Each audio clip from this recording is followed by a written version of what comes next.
It's 8 o'clock. This is the UK Tonight. Relief for the families of the Nottingham attack victims as the Attorney General orders a review into their killer's sentence after concerns that his hospital order is unduly lenient. Tonight, we hear from Barnaby Webber's mum, who said that she burst into tears when she heard the news. I think I was feeling so dejected and let down by the justice system in this country, particularly with our case, that I wasn't expecting that news. I'll bring you that interview in full in just a moment. Also coming up tonight, the body of the London chemical attack suspect Abdul Ezedi is pulled from the River Thames. We'll have the latest. Plus, as a baby's birth certificate is defaced to remove a reference to Israel, we'll be hearing from her father, who says that he no longer feels safe in the UK. And a rare intervention from Prince William on the Middle East as he calls for an end to the fighting as soon as possible. All that to come and much more on the UK Tonight.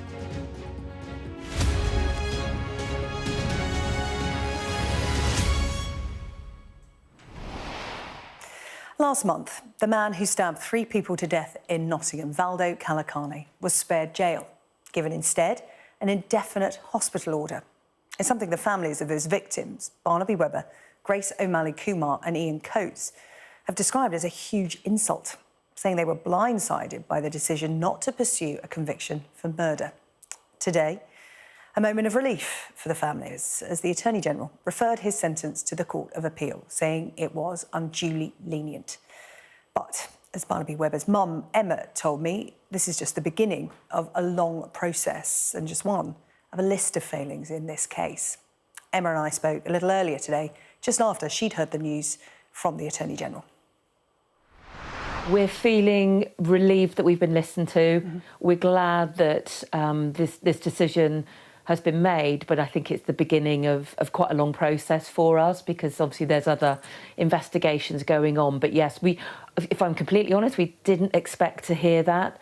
I think I was feeling so dejected and let down by the justice system in this country, particularly with our case, that I wasn't expecting that news, and to hear it, I burst into tears, which is why I'm probably still looking a bit red-eyed now. But yeah, it was a good meeting. Yeah, Emma, perfectly understandable. You know, the weight that you've been carrying on your shoulders. Like you said, this is just the first step of many in getting what you believe will be true justice after the sentencing of Valdo Calacane, because one of the components in the decision that was made for referral was the sentence of a hospital order for Barney's killer. And at the time, I remember speaking to you because there was another option available to the judge, which is a hybrid order, which would be Valdo Calacane going into a mental health hospital to be treated, and then when he was deemed well enough to go into a prison facility, he would carry out the rest of his sentence there. What he was given was solely a hospital order, which raised the possibility, scarce as it may be, or unlikely as it may be, that he could be released, which I know you and the other families found hard to take, because, you know, the possibility of him being released is hard to swallow when you know that your son's definitely not coming home. I know that was a big part for you. Yeah. Oh, absolutely. And I think when you're in a court and you hear the sentencing and you hear words like "you will probably never come out," it's unlikely that you'll never come out, or that's all you hear, because the facts of these hospital orders, these indeterminate hospital orders, are that in 87% are out within 10 years, and 98% are out within 20 years. Now, if that were the case, and the, you know, I call him the monster, but if Calacane was out in 20 years, he'd only be 52 years old. He'd have decades and decades left. And what we were pleased to hear is the recognition that the hospital order carries no penal elements, and that there should be a penal element. So it should be a hybrid order. It's Section 45A of the Mental Health Act, which means that, quite rightly, as you said, Sarah-Jane, he'd be treated as is appropriate with his condition within the secure hospital setting, and then he will spend the rest of his sentence in a prison, which is appropriate. I think it's also worth pointing out that Calacane was only moved to a high security hospital in November of last year. So part of our whole grave concerns with regards to this case and his mental ability and culpability is the fact that he was deemed OK to be in general prisons up until November. And not deemed such a risk to the other population. But that's as an aside. I think the main thing is that the penal element will potentially be brought back in. Yeah, the decision based on two other aspects, insufficient investigation into the culpability of Callacane during the attacks, yes, and the minimum term given didn't take into account the aggravating factors of planning the attacks, the premeditation of the murders, the collection in advance of weapons, and the further risk of harm to others, which you underline vehemently when we last spoke, because for you, this should have been front and centre in his sentencing originally, Emma. Yeah. We still don't agree that it's manslaughter. We still maintain, as the three families, very strongly that he knew what he was doing, he knew that it was wrong, and he did it anyway.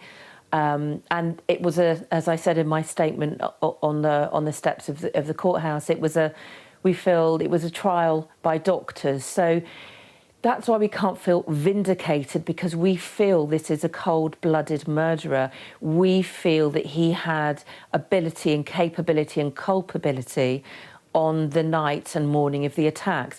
We do not deny that he isn't mentally unwell, but we do not agree with the psychiatric doctors' expert reports that he was diminished and psychotic, and it was one major psychotic episode which allowed him to, as we've said, get away with murder. But this really is a positive step forwards in the beginning of what we hope will ultimately be appropriate justice for Barney, Grace and Ian. The investigation into the Crown Prosecution Service's handling of the Nottingham attacks is going to be widened now to look at all interactions that the CPS had relating to Barney's killer. What does this mean? Yeah, so the first thing is that we welcomed the inspectorate looking into the CPS and their management and decision-making in the case. But what quickly became apparent in our meeting with them was that it was too narrow, that we needed them to be able to take into account the CPS dealings with Callacane prior to the 13th of June, because, as has been widely published, there were at least 4 other escalatingly violent attacks carried out.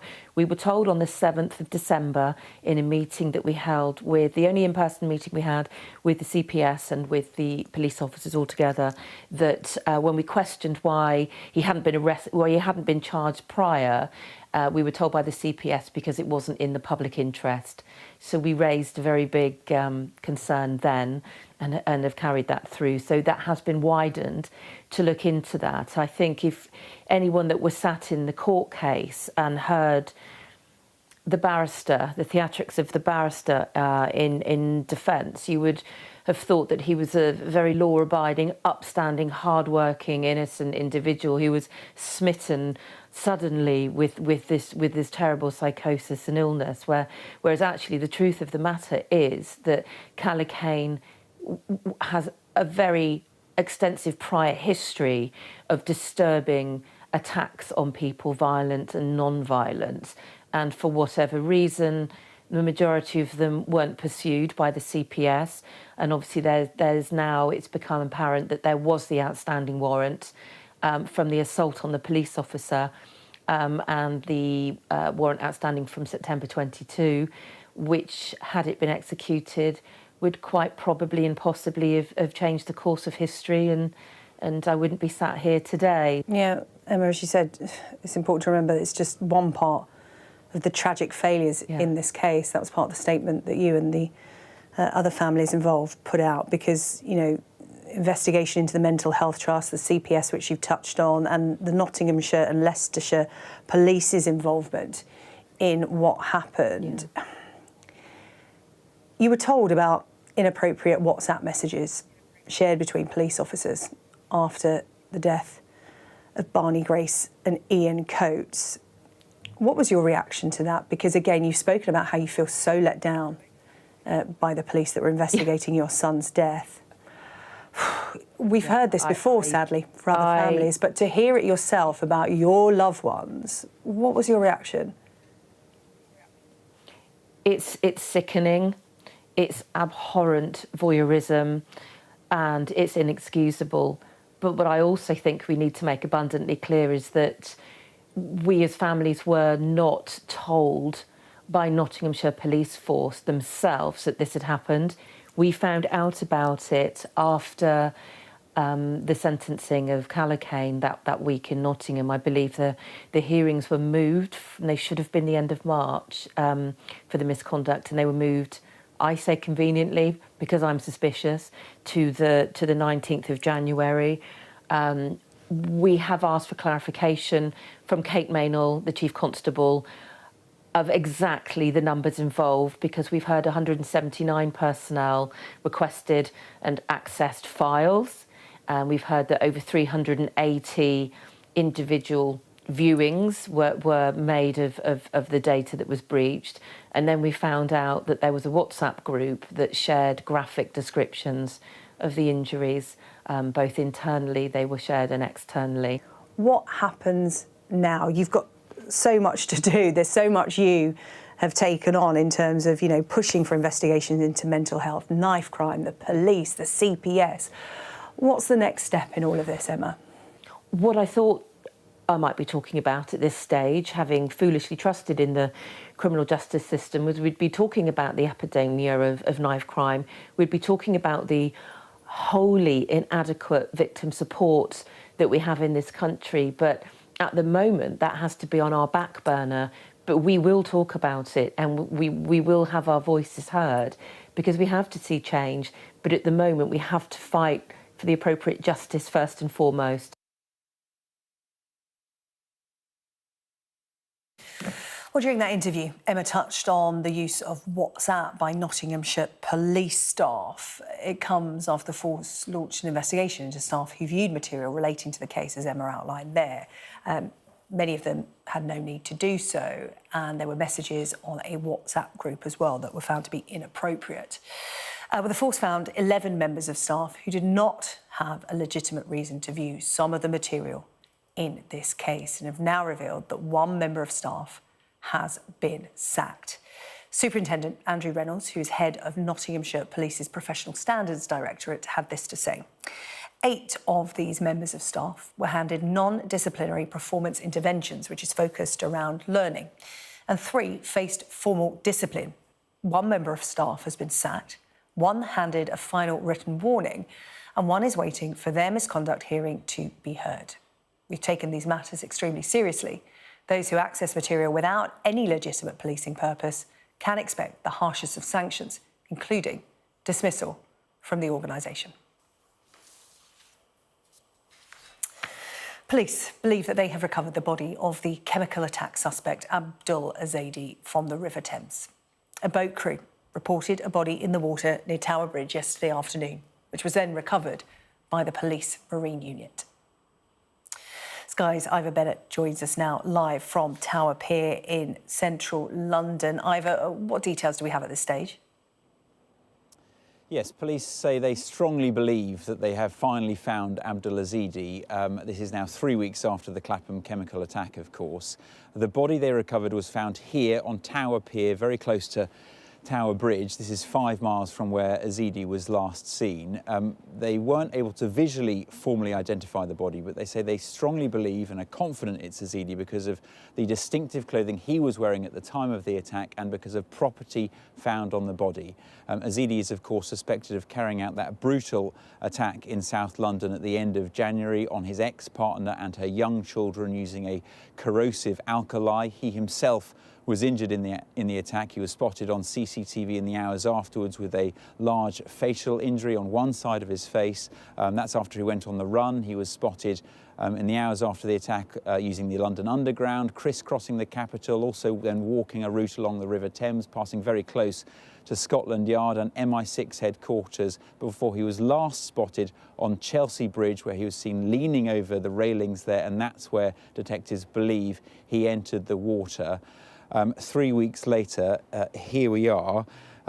And police say they will now use DNA testing and dental records to formally identify the body. But even though they say that they believe their search for Ezedi is now over, they say their investigation into the attack continues, and that is largely because they haven't yet spoken to the victim of the attack, this 31-year-old woman, Ezedi's ex-partner. She is no longer sedated, but she does remain in hospital, and police say they will try to speak to her as soon as she is well enough. Ivor, thank you. Ivor Bennett with the latest from Central London tonight. Well, Becky joins me now in the studio. Becky, we've documented well here on Sky News that anti-Semitism, incidents of which are on the rise in the UK, and this feeds into that. But it also feels very different, doesn't it? This is a man sending off private documents to an official body, and this happens. And that's the point that he kept making to me. If he said if he can't send documents to the Home Office, a government department, where can he send them? He's also concerned whoever did this to the document, so that the word Israel is scribbled out and it's ripped across the part of the birth certificate that validates it. So effectively the birth certificate is now void. He's going to have to apply for a new one. That person has seen his home address. He's got 3 young children, so he and his wife are now having conversations. Do they need to move? And he says, was this document shared with people? He just doesn't know who's seen it, who did this. I mean, he just feels that he's reporting it to the police, but he says he feels that his baby daughter has been targeted by somebody within the British system, and that's very different from the very sad rise that we've seen in anti-Semitism incidents on the streets. Yeah, Becky, we're just having a problem with your mic. While I ask you another question, I'm not sure if it's on, so if you could just turn your mic on. We're just going to have a look at the document in question that the dad provided to us. I mean, this is upsetting to have this come back. It's, been torn through the validation part of the document, the word Israel scribbled out. Distressing to have that through the post. The Home Office are investigating as a matter of urgency. What is it they've actually said? Because, of course, we don't actually know the facts of the matter here yet. We think we know what's gone on, but there hasn't been, full facts come forward yet. Well, we know that the Home Secretary has asked officials to urgently look into this, to establish the facts, and the Home Office has said that the government does not tolerate anti-Semitism of any kind. The family want to know what exactly has gone on, because this was a document that they sent in good faith to a government department that has come back effectively void. It's ripped, words scribbled out, and as I was saying to you, I'm not sure if you heard of the microphone issues, that, they're concerned who else has seen this document. Was a picture taken of it? Has it been shared with people? It's got their home address on it. They're really concerned now about their safety. They've got 3 young children, and they say, like many British Jews, they've heard about the increase in anti-Semitism, but they feel when that envelope came through their door with this defaced document inside, they feel that that's now come to their doorstep. And it makes them question whether they want to stay in the UK. OK, Becky, thank you. Becky Johnson with the latest on that story. Still to come here on the UK Tonight, we're going to be discussing Prince William's unusual intervention in the Israel-Hamas war. That's on the way.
Breached the road.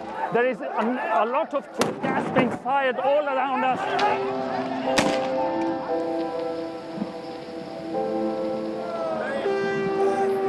It is an absolute carnival kind of atmosphere out here for Prime Minister Modi's decisive victory. These students are defying the prohibitory order, and now they're going to be arrested. We aim to be the best and most trusted place for news. The roads have been inundated. The only way out is to get people by boat.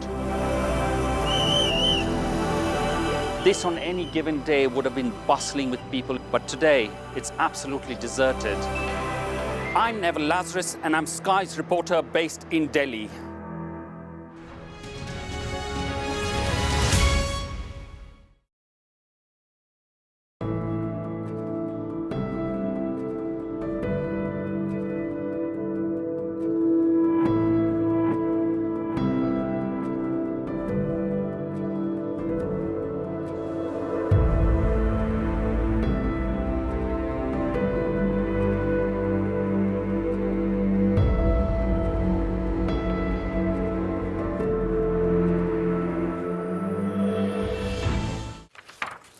Hello, welcome back. You're watching the UK Tonight. Here's what's on the way. Luton Town captain Tom Lockyer shows off the device that could save his life if he suffers another cardiac arrest. And give Gaelic a go, the message to Scots everywhere for World Gaelic Week. Now, the Prince of Wales has called for fighting in the Israel-Hamas war to end as soon as possible, in an unusual intervention from the heir to the throne. And it comes amid fears about an escalation in violence and a deepening humanitarian crisis if Israeli forces move into Rafah in southern Gaza. Well, in a statement released today by Prince William, he said, "I remain deeply concerned about the terrible human cost of the conflict in the Middle East since the Hamas terrorist attack on October the 7th. Too many have been killed. I, like so many others, want to see an end to the fighting as soon as possible. There's a desperate need for increased humanitarian support to Gaza. It's critical that aid gets in and the hostages are released." Well, to reflect on the impact of that statement, I'm joined in the studio now by Jack Royston, Chief Royal Correspondent at Newsweek. Jack, good to see you. It's been described as surprising, it's been described as unusual for a member of the royal family to come out and talk about such matters. He doesn't really use political language, but it could be seen as an intervention of that manner. This is the most controversial issue in global politics, and there's no way to approach it that isn't political. Frequently, the most impartial news reports on it, as you may well know yourself, get accused of bias from both sides. So he's wading into a real thorny issue here, and he's clearly doing it because he cares enormously. There's absolutely no pressure on him to do this. There's no reason why he had to come out and make this statement or make this visit, and there are lots of little kind of coded bits of language here and there that show that he clearly has major reservations about the number of Palestinian casualties in Gaza. Now, he released a statement in October condemning Hamas. Obviously, he felt there was something he hadn't said then that he needed to say. And even the fact that he went to visit the Red Cross, you know, the Red Cross have kind of clashed with Netanyahu themselves, and he kind of deliberately bypassed them when he was trying to get medicine to the hostages. So every single aspect of it is very clearly a challenge to Netanyahu, no matter how kind of sparsely worded it might be. And that, you know, there's already little bits and pieces dribbling out of the right wing in Britain, out of the Conservative Party, and Nigel Farage suggesting that he shouldn't have done all this. Now, honestly, I have some sympathy for him. He's a father. He'll be, you know, putting his own kids to bed. He's been spending a lot of time with them recently while Kate was in hospital, and he will be thinking of the enormous number of children who have been killed in Gaza. Yeah, that statement focuses on lives lost and the humanitarian situation. No matter what angle you come at this conflict from, it's undeniable that the human cost to this war is huge. The humanitarian situation is catastrophic.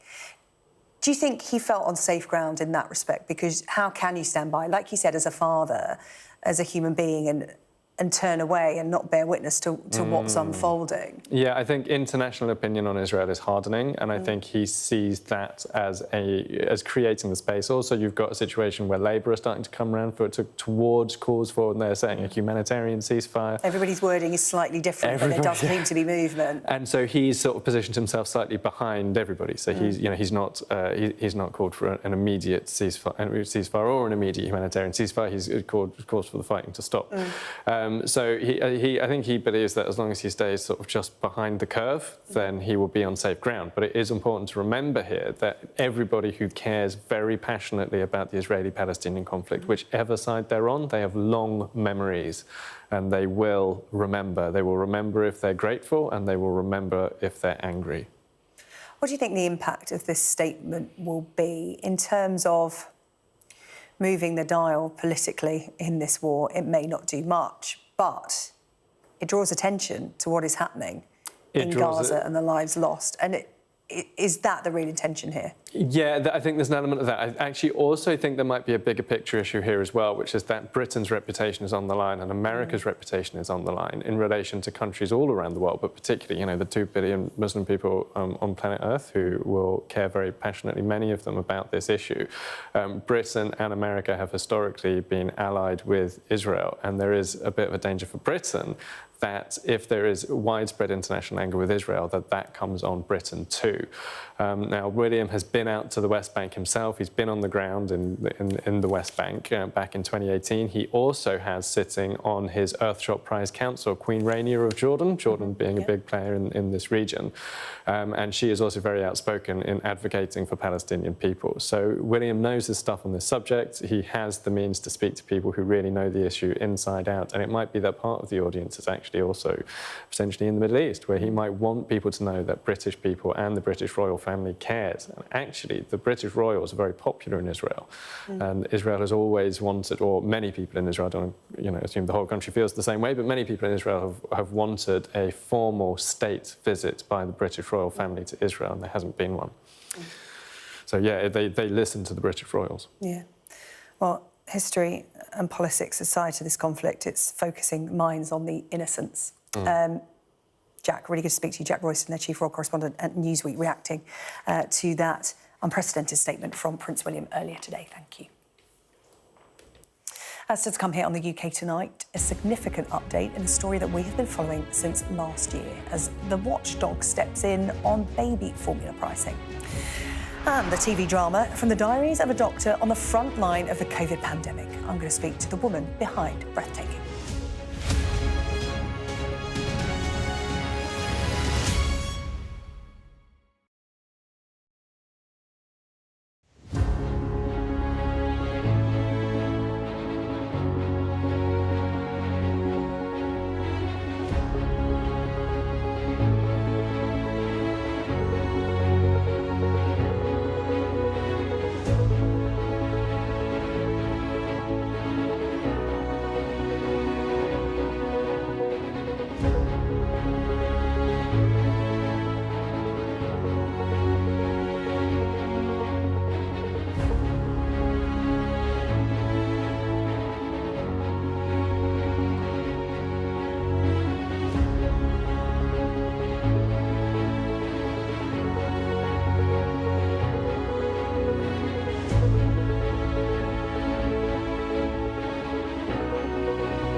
Hello, welcome back. You're watching the UK Tonight. Now, there has been a significant update on a story that we've been following closely here on the programme, the baby formula scandal. Today, the competition watchdog has launched an investigation into the formula market after prices rose by 25% in the past 2 years. Last year, Sky News revealed the desperate measures that were being taken by parents trying to feed their children. Some of them were shoplifting formula, others buying open containers on online marketplaces. Well, just 2 companies account for the vast majority of formula sales here in the UK. And the Competition and Markets Authority says parents could have saved £500 in their child's first year through buying cheaper formula options. Our national correspondent Tom Parmenter has the latest. It's quite simple. Baby formula is too expensive for too many families. I hate the price. I hate it? I hate it. You go down the aisle and you think, well, that's half of my food budget for the week. Gone on formula. The Competition and Markets Authority is already investigating the formula milk industry, but it has now announced a further step. It's launched a market study with added legal powers to ensure it can gather the information it needs. It means the CMA is taking this to another level, giving its investigation real teeth and using its power to scrutinise the claim that families are being exploited with unjustifiably high prices. The investigation is due to report to the government in September. You're not going to see a change really till potentially next year, if that. You know, it's not quick enough, it's not soon enough. It should have already been sorted and dealt with by now. It does feel like progress. It's taken a while. It's a shame that it's got to this point, but yes, definitely. Let's just hope that it makes a difference and that they're listened to. Lynn is a foster parent who cares for babies. She's had nearly 40 boys and girls over the years here in Grimsby, all reliant on baby formula. I think people have just been accepting it. So the fact that it's now acknowledged as a problem means that the companies have to relook at the pricing. If you look at the company's profits, that will tell you that they are profiteering and they need to bring that down. Baby milk, baby formula should not be about profits. It should be about being available to feed the babies. Their voices are now being heard. Prices are slowly starting to come down. But if the CMA confirms what many suspect is going on, the UK government will be expected to act. Tom Parmenter, Sky News. Now that they say that good drama makes you feel, it makes you think, and in some circumstances, it makes you act. We saw this just last month with the ITV drama about the Post Office IT scandal, which brought about more progress in the fight for justice than almost 2 decades of campaigning. The programme showed the power of the arts to elevate an issue into the national consciousness and bring about change. Well, now a drama series based on the diaries of a palliative care doctor who worked on the front line during the COVID-19 pandemic is aiming to expose the grim reality of what it was like for NHS workers at the height of the crisis. I'm not going to make it home this weekend, sorry, it's madness. There's currently no PPE at all. They were overwhelmed. The virus is always going to be ahead. Trust the guidelines. This is insane. Bobby, where's the defib? Where's the cash trolley? The public can be assured that we have a clear plan. There's no plan. Members of our team are wearing bin bags and going home wondering if they're going to die in the night. Don't go there. We're already there. You know, this thing is spreading. They just keep coming, but no one is giving up. Well, Dr. Rachel Clark, the author of the memoir Breathtaking, on which that series is based, joins me in the studio now. Rachel, good to see you. It's being billed as the story you haven't been told, you being the British public. What are you showing people with this series about what went on behind closed hospital doors? I think we're showing something that is almost unimaginable unless you experienced it. That gulf between inside and outside the hospitals is so vast that even, for example, when I came home from work, I couldn't even explain to my own husband what I was going through. It was so alien, so traumatic, so chaotic and frankly terrifying that I couldn't communicate it. And I think unless you are a patient, a frontline member of staff, or occasionally, because so few of them were allowed in, a relative, you just couldn't imagine it. And that was really our overriding ambition, to take the British public by the hand and lead them through the doors of the hospital and say, here it is, this is what it felt like, this is us bearing witness to our unfolding reality, please watch it, please don't look away. Yeah, you have said, please watch if you feel able, please don't look away, because it's too soon for some of those involved. I've noticed that nurses and doctors have reached out to you on social media and said, this is really important, thank you for doing this. But I just can't watch it at the moment.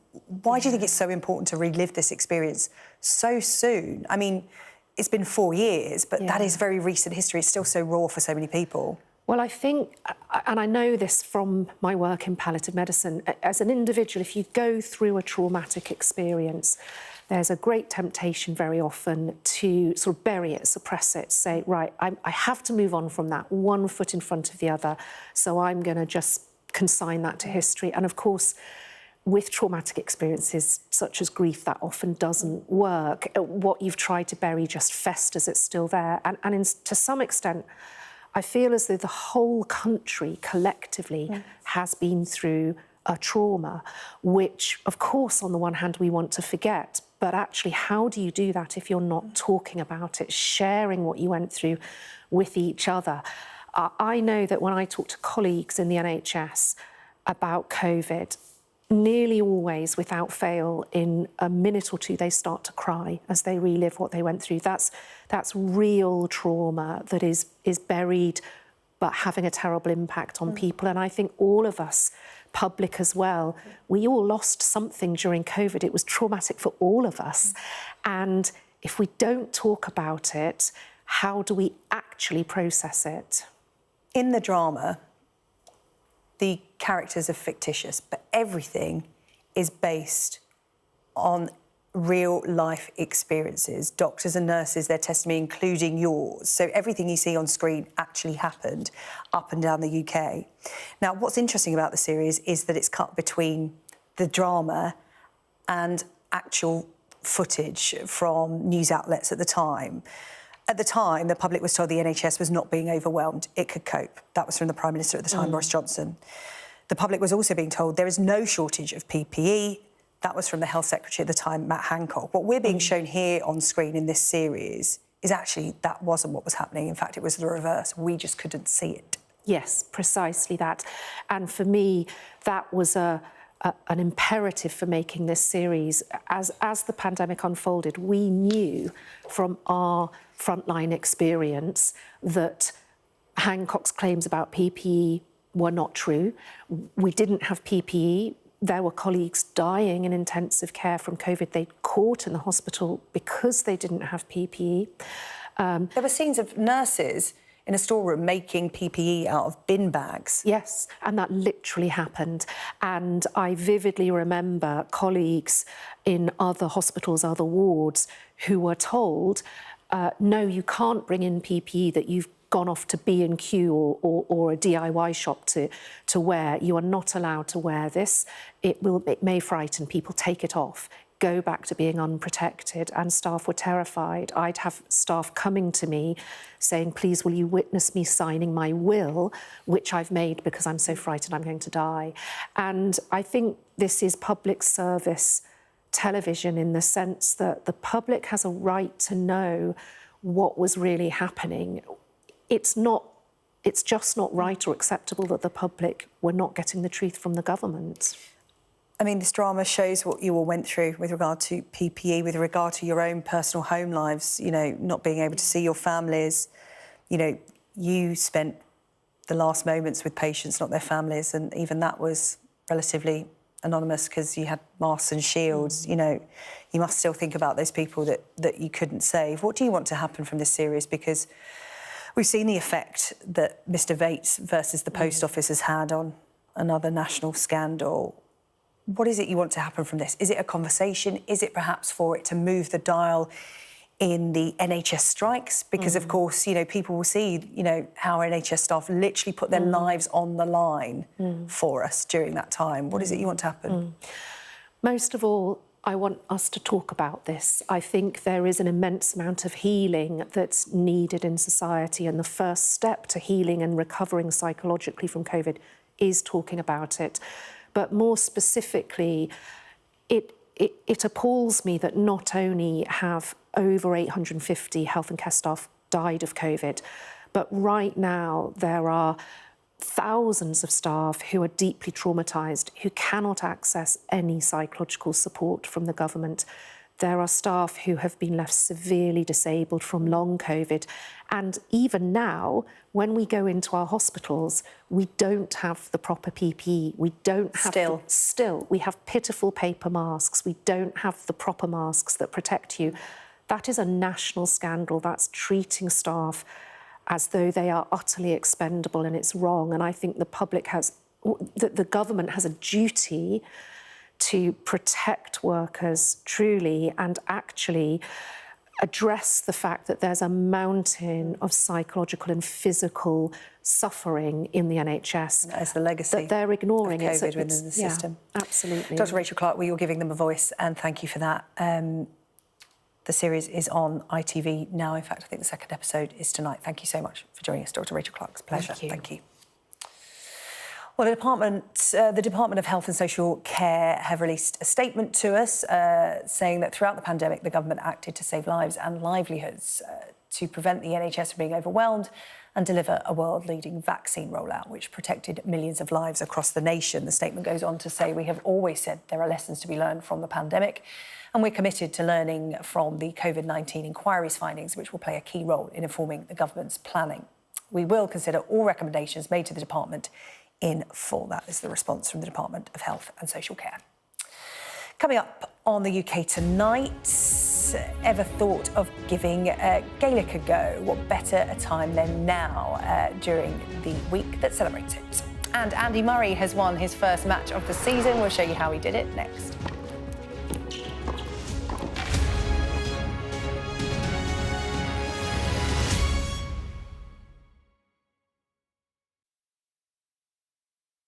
Coming up on the programme tonight, has Rafah become a red line for the West?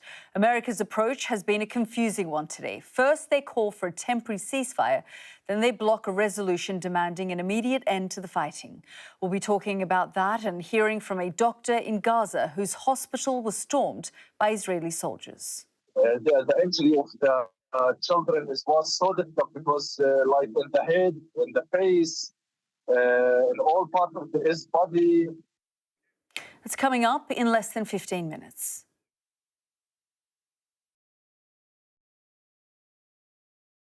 This is Vesper. She's a life-sentient canine, and she's my canine partner. We come from Merseyside Fire and Rescue Service, and Vesper and myself are also a member of International Search and Rescue, ISAR. She was bred by Westminster Police, and she is part of their breeding programme, so she has all the attributes of a working dog. So she's got mental capacity, athleticism, genetics, everything we want, nice disposition. Yeah. But very early they identified that she wasn't awfully keen on biting. Oh. So, which might be a bit of a prerequisite for a police dog. Yeah. So she was quickly moved into division for detection. So she's very clever, very smart, she's methodical, she's systematic. And when that happened, our paths crossed.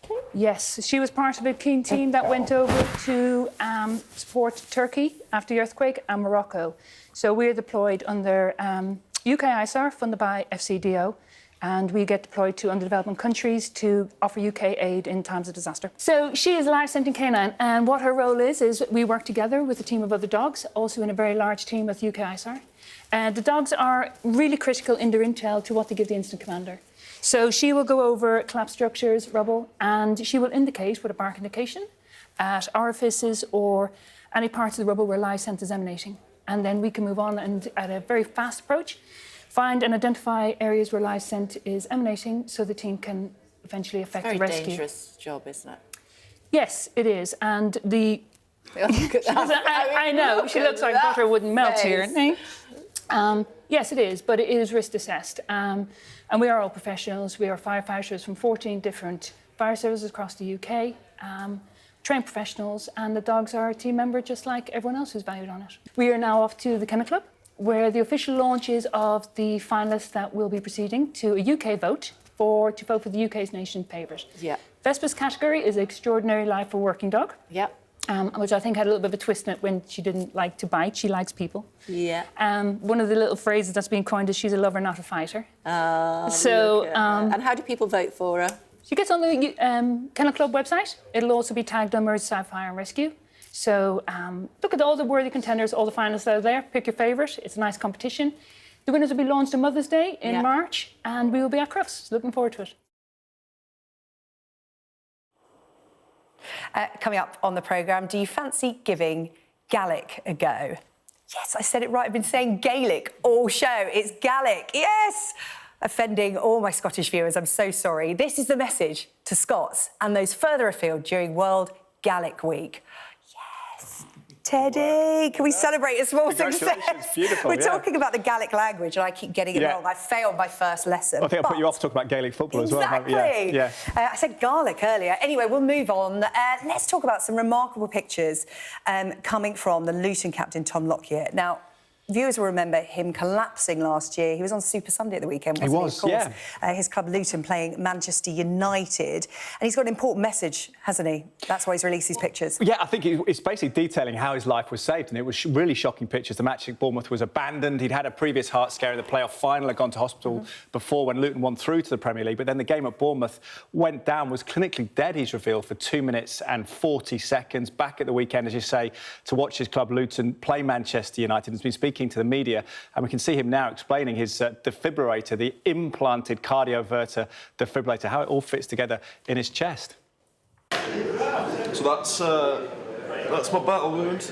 So my defib sits in there, as you can see. It's and then there's a wire that runs across here, and then up to the heart in case it ever needs to go off. Oh. Isn't medical science incredible in terms of that defibrillator is with him now and it could save his life if it happens again? I mean, the overriding message to people is find out where your local defibrillator are, because there are lots of them in villages. We've got one in our local disused phone box. It's always important to know where they are. And Tom Lockyer collapsed back in December. In terms of playing and what the future looks like for him, what's he said about that? He's been very sort of equivocating, so it's not really in his court to decide that. It's going to be the medical experts, both at the club and the Premier League level, to determine it. There is precedent in recent years. You remember the shocking scenes at the Euros back in 2021 when Christian Eriksen was on the pitch being treated for a long period of time. He's back in professional football. He's playing, of course, for Manchester United now, Christian Eriksen. He's spoken to Tom Lockyer.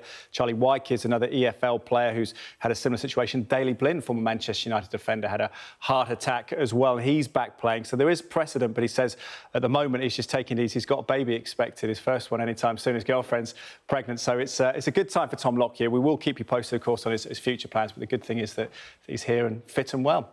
That's Tom Lockyer on a busy night of football as well. I'll tell you about that in just a second. This Sky News Sports Bulletin is brought to you by Vitality. Getting more people more active. Live life with Vitality.